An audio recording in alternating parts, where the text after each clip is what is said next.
കഴിഞ്ഞ് 8 മണിക്ക് വീട്ടിലെത്തും. പോയി കുളിയെ കഴിച്ച് ഒരു 9 മണിയാകുമ്പോൾ വരും. 9:30 ആകുമ്പോൾ ചോറ് കഴിക്കും. ഞങ്ങളൊരു 10 മണിയാകുമ്പോൾ കിടക്കും. പിള്ളേരങ്ങോട്ട് ഉറങ്ങി കിടന്ന പിന്നെ കോള.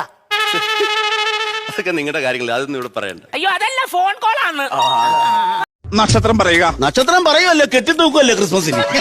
ക്രിസ്മസിന് കെട്ടിത്തൂക്കണം നക്ഷത്രമാണ് ഞാൻ പറഞ്ഞത്. നിന്റെ ജന്മനാള് ആ നക്ഷത്രം പറയുക. എന്റെ സ്വാമി, ഞാൻ ഭരണിയിലാണ് ജനിച്ചത്. അതിനാ ലേബർ റൂമിൽ ബെഡില്ലായിരുന്നു. അതല്ലെന്ന്, ഭരണി നക്ഷത്രത്തിലാണ് എന്റെ ജനനം. ഭരണിയിലാണ് ജനനം. അതെ അതെ. ഭരണി എന്ന് പറയുമ്പോ കഴുത്തിങ്ങനെ ഒട്ടിങ്ങനെ പള്ള ചാടിയിരിക്കും.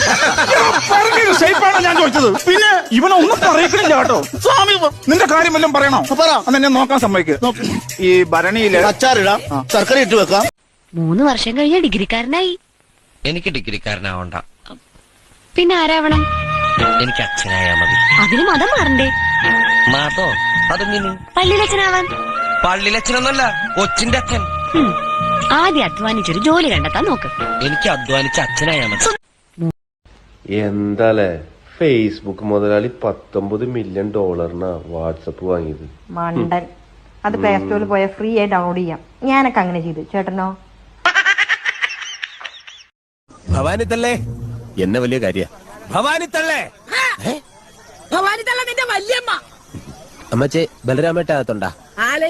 ചേട്ടാ, ചേട്ടൻ പഴയ കാര്യങ്ങളൊക്കെ മറന്നുപോയോ?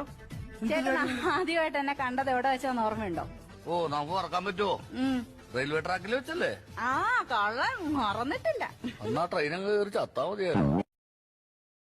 ഏതോ ആട്ടക്കാരുടെ ആട്ടോ കണ്ടോണ്ടിരിക്കുക. Function ആണത്രേ, function. നേരത്തെ വൈകിട്ട് സ്ഥിരം ഒരു വിളി ഉണ്ടായിരുന്നു. ഇപ്പൊ അതും ഇല്ല. വിളിക്കുമ്പോ കട്ട് ചെയ്യ. ഞാൻ അങ്ങോട്ട് വിഴുങ്ങി.